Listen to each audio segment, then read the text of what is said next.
The Americans, Chapter 20, Politics of the Roaring Twenties. Section 2, The Harding Presidency. Warren G. Harding was described as a good-natured man who looked like a president ought to look.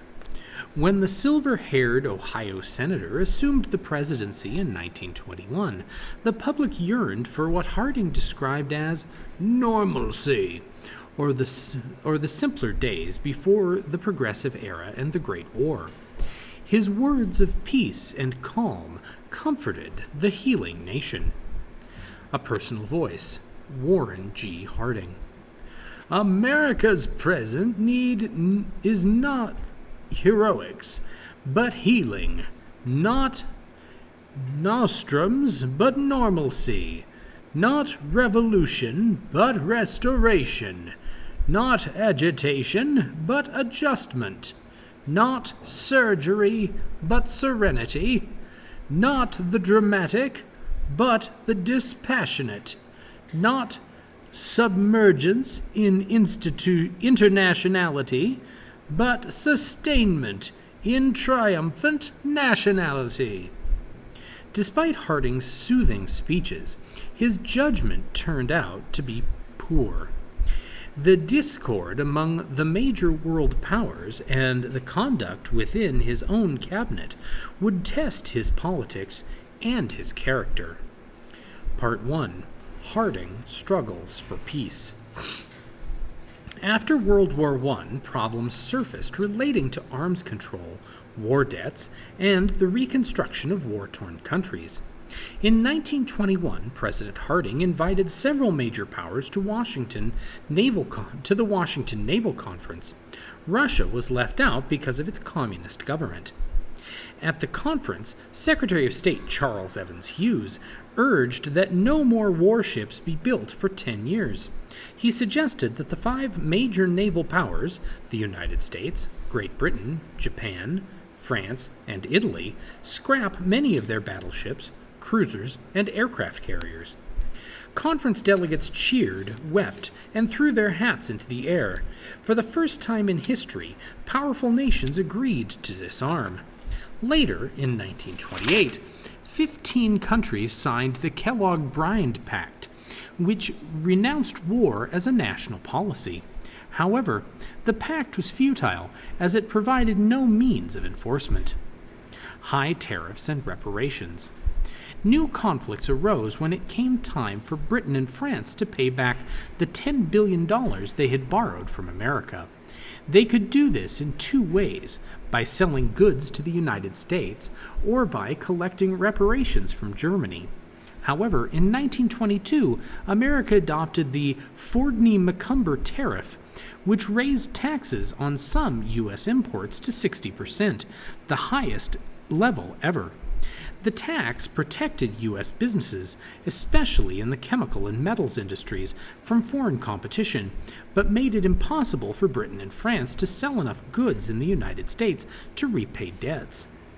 The 2 countries looked to Germany, which was experiencing terrible inflation. When Germany failed to make payment, French troops marched in. To avoid another war, American banker Charles G. Dawes was sent to negotiate loans. Through what came to be known as the Dawes Plan, American investors loaned Germany $2.5 billion to pay back Britain and France, with annual payments on a fixed scale. Those countries then paid the United States. Thus, the United States arranged to be repaid with its own money. The solution caused resentment all around. Britain and France considered the United States a miser for not paying a fair share of the costs of World War I. Further, the United States had benefited from the defeat of Germany, while Europeans had paid for the victory with millions of lives. At the same time, the United States considered Britain and France financially irresponsible. Part 2. Scandal hits Harding's administration. On domestic issues, Harding favored a limited role for government in business affairs and in social reform. Still, he did set up the Bureau of the Budget to help run the government more efficiently, and he urged U.S. Steel to abandon the 12-hour day. Harding's cabinet. Harding appointed Charles Evans Hughes as Secretary of State. Hughes later went on to become Chief Justice of the Supreme Court. The president made Herbert Hoover the Secretary of Commerce. Hoover had done a masterful job of handling food distribution and refugee problems during World War I. Andrew Mellon, one of the country's wealthiest men, became Secretary of the Treasury and set about drastically cutting taxes and reducing the national debt.